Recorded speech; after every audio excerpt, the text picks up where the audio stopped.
The current U.S. economy is in a period of slow recovery and expansion, and most, if not all, economists agree upon this. If we take a look at the business circle, we can see that it says, if real wages go up, then spending, saving, and investing goes up, and that causes business production to increase, and the circle keeps on going.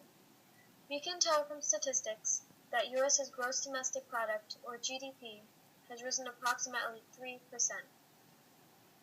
So now if we try to relate this to our economy, we can see that if the GDP has risen, it means that business production is increasing, which, if we follow the circle, means that real wages go up, and in turn causes spending, saving, and investing to go up. If we look at all of this together, we can conclude that the economy is getting better, and that we are in a period of recovery and expansion.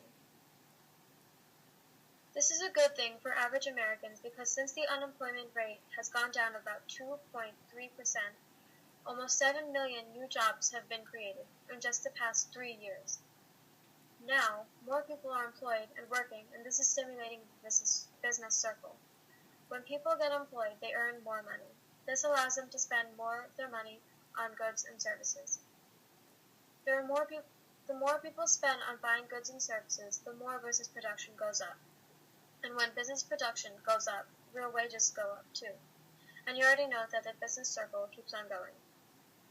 Basically, a recovery and expansion period is good for average Americans because it helps them expand their own economy. In our nation, there are certain economic indicators that can hint us to the state of our current economy.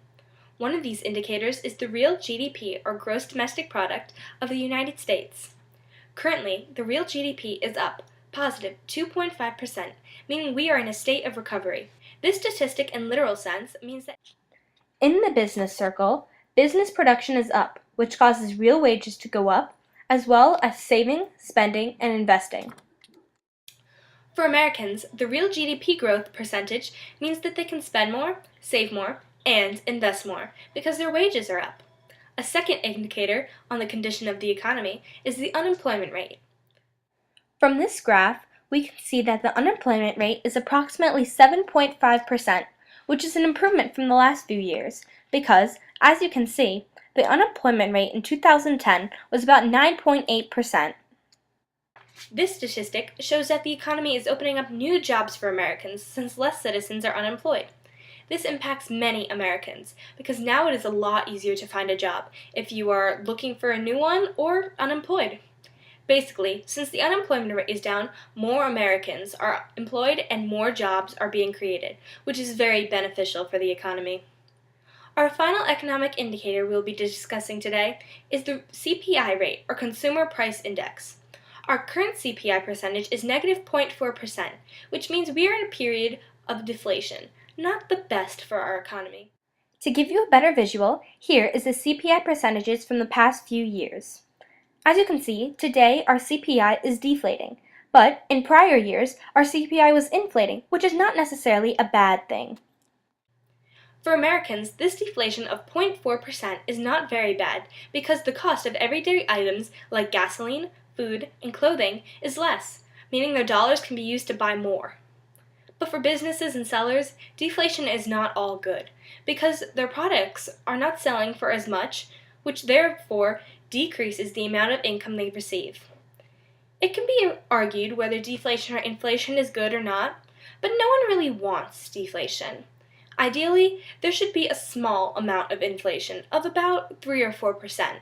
Stay tuned for exclusive interviews with Doris Fenske and Jeff Fenske to see what they think of the state of our economy. Do you think the economy is doing well as of now? It's not doing great, but it's doing better, and hopefully it will continue to improve. The unemployment rate today is 7%. Would you consider that high compared to the America's unemployment rate in the past? Well, it's still considered unacceptably high. It's down, of course, from the peak, which was almost 10% after the Great Recession hit. In some states, for instance in New Jersey, it's still like 10%. I think the state of the economy is much improved from where it was last year and the year before. It still has a long way to go. The housing market's coming back a little bit, so it seems to be going in the right direction. So it's kind of slow, a very slow recovery, but it does seem to be recovering right now. Now, we will be discussing why our economy is in the current state it is today. Reason number one would have to be the wars in Iraq and Afghanistan. These wars became a drain on our economy a few years ago because the federal budget never took into account the money that was about to be spent on the upcoming wars. As said by Doris Fensky, who we spoke to earlier, it is like going to war on a credit card, because once it is over, the government has a massive debt and must pay back from it. However, the reason we are in the economy of a recovery is that back in 2012, all troops were pulled out of Iraq, which allowed for the economy to begin making a comeback. Plus, as of now, the remaining troops in Afghanistan are scheduled to be home in 2014. Less money right now is going to the war effort, so once all troops return from the Middle East, our economy will be able to continue expanding. The second and perhaps most impactful cause for the current economy we are in is the Great Recession of 2008 and 2009. Between October of 2008 and March of 2009, approximately 3.2 million jobs were lost. Also, in just September of 2008, the Dow Jones stock market fell 1,330 points. Because of this, real GDP went down. This is shown by the shaded region marked here. This affected the business circle greatly, since business production went down, real wages went down, and spending, saving, and investing went down as well. Plus, in this same time period was the housing crisis, because banks gave out way too many loans to people who were not planning on paying them back. Despite this, we have recovered greatly from this tragic incident. As of now, more houses are being sold, and the prices of them have increased, which have allowed for banks to receive more money and therefore hand out more loans. We talked to Doris Fensky and Jeff Fensky about these issues and why they think the economy is where it is today.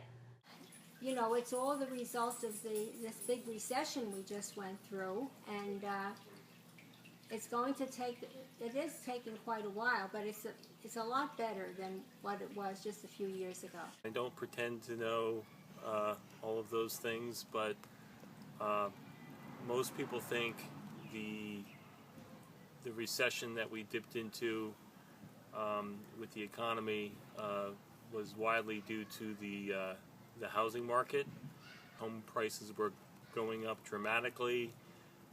What happened was people were buying homes they couldn't afford. The economy sank.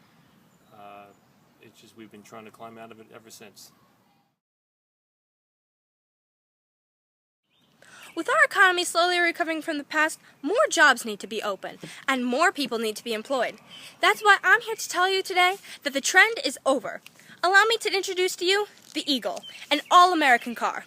The Eagle runs on 38 miles per gallon, has a beautifully finished leather interior, and available in sand and black.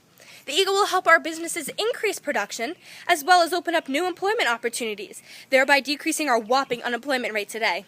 The Eagle comes in crimson red, dark blue, black, or white. So visit us online today at www.theeagle.com, or visit your local Eagle dealer, or simply just call the number at the bottom of your screen.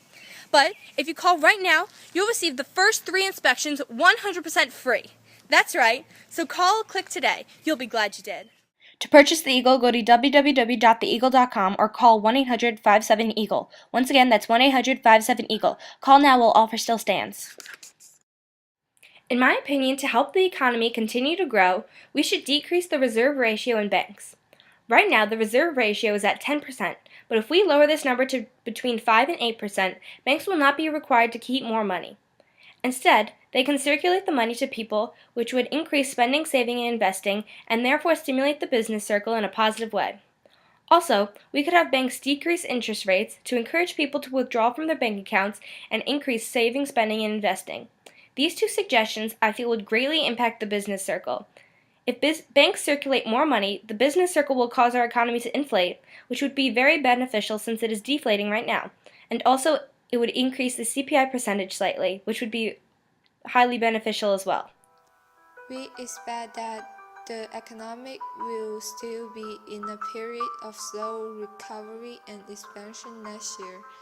And we also expect to see economic growth of 1.8% this year and 2.4% next year. The unemployment rate has gone down 2.3% and the consumer price index has a deflation of 0.4%. So we think that as the unemployment rate goes down and the consumer price index goes up, we will have more jobs created and people will have more money purchase goods and services that they want in the United States. We can use the statistic of the past few years to determine that the GDP will have an economic growth of 2.4% in 2014.